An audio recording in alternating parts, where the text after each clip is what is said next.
Okay, I'm going to get to the definition of prime ideal, but let me quickly recap the notion of a principal ideal. So,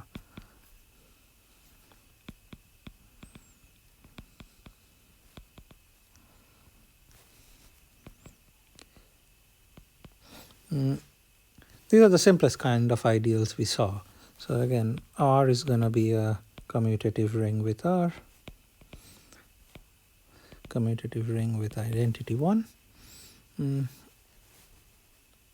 ideal I in R is called principal if I is all multiples of a single element, meaning all these elements, A times R, where R varies over R. Sometimes also written like this, for some A in R. Yeah, so these are the first ideals we saw.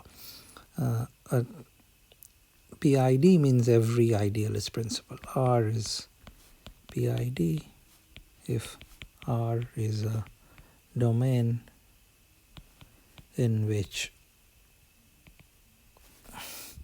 every ideal is principal.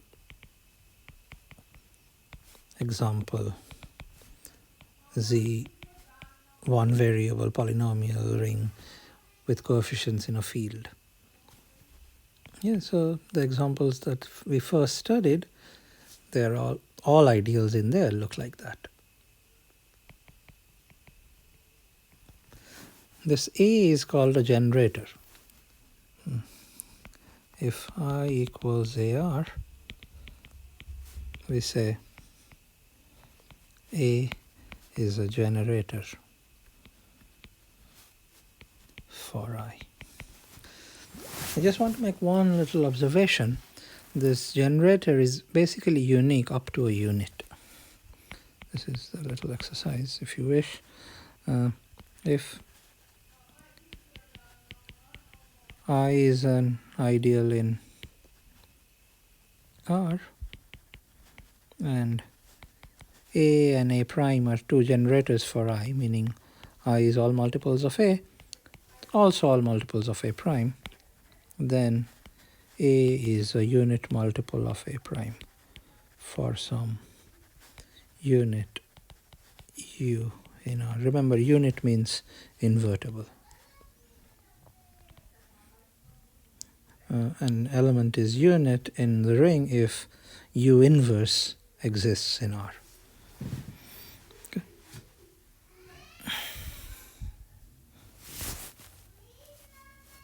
So in other words,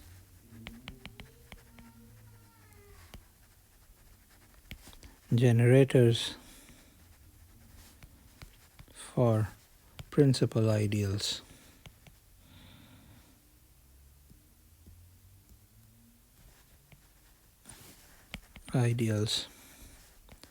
are unique up to a unit. You see, the point is that if, here's a little sketch, if A is A multiples of A equals multiple of A prime, then A is a multiple of A prime. So A is some U A prime for some U. But then A prime is in A prime, which is also same as A. So A prime is a multiple of A. So A becomes UVA, but you're in a domain and A is non-zero. So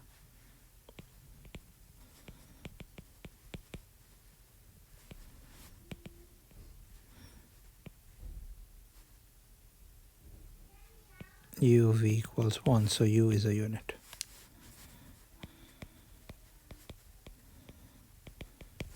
So maybe, actually I'm not 100% correct. I should say I is not the zero ideal. Yeah, otherwise A could be 0. So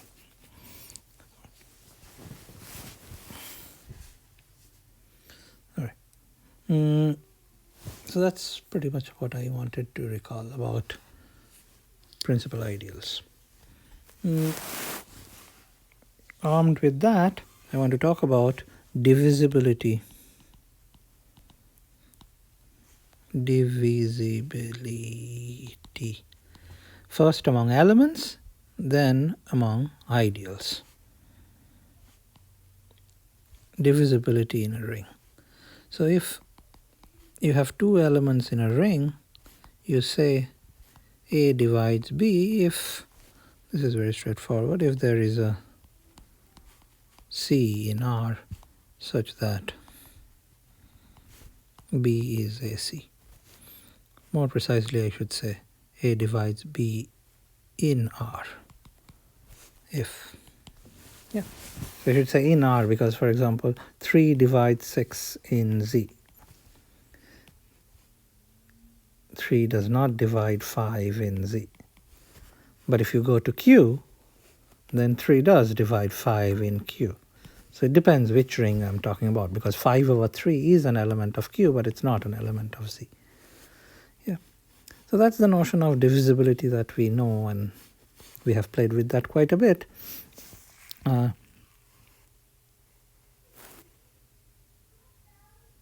I want you to verify that the following are equivalent. Verify that the following are equivalent. 3 little statements. A divides B. So let's rephrase this in terms of ideals. Is same as saying B is in the ideal generated by A. You see, if A divides B, that means B is A times C, meaning B is a multiple of A. But multiples of A form the ideal generated by A. So that's same as saying that B is in the ideal generated by A. And that's then equivalent to saying that the ideal generated by B is a subset of the ideals generated by A. Because if B is in the ideal generated by A, then any multiple of B,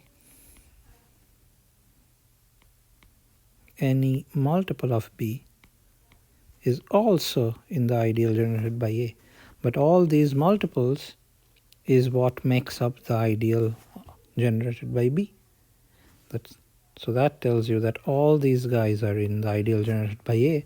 So the ideal generated by B is a subset of the ideal generated by A. Write out a proof of this. Okay, so we'll leave this as an exercise. It's not any more than what I just said. So the right hand side, you see, is purely a statement about ideals. So here is divisibility among two elements is equivalent to this inclusion among ideals. So you take Q from this statement and you define one ideal dividing another ideal by this property. So we turn this equivalence into a definition. So we make, because of this observation, we make the following definition. If I and J are ideals in R, we say I divides J if I contains J.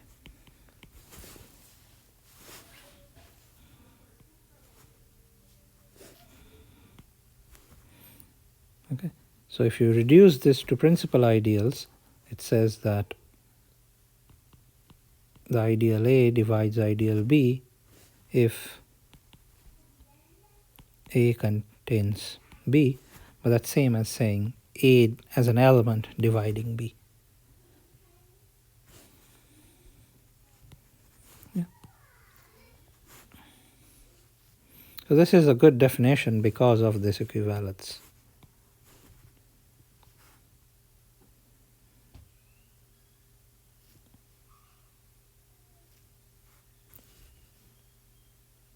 And in particular, if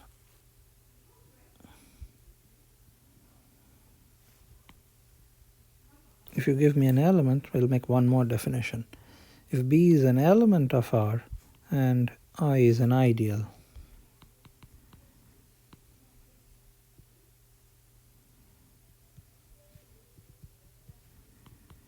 we say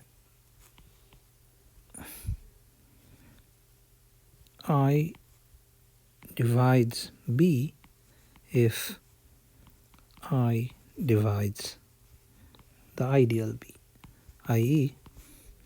I contains the element B.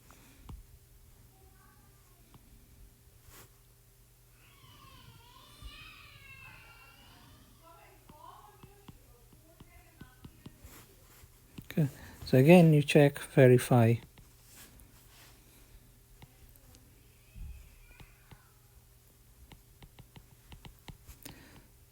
Verify the following are equivalent. I dividing B is equivalent to B belonging to I is equivalent to the ideal of B being a subset of I. And you see these three statements exactly parallel the three statements up there. I've transitioned from an element to an ideal. You remember a long time ago we said that ideals sort of, the word ideal comes from ideal elements. So what you had for elements, now you're trying to generalize for ideals. This is extremely useful game. And then finally, I have the definition. A proper ideal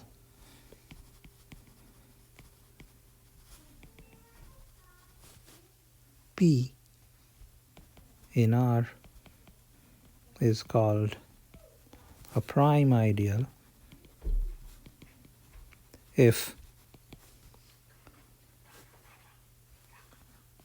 a product being in P implies either A is in P or B is in P for all A, B in R.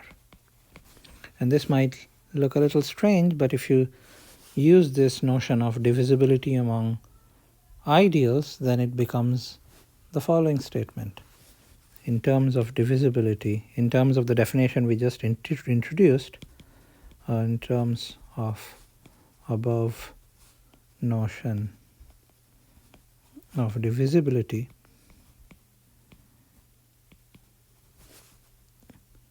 this says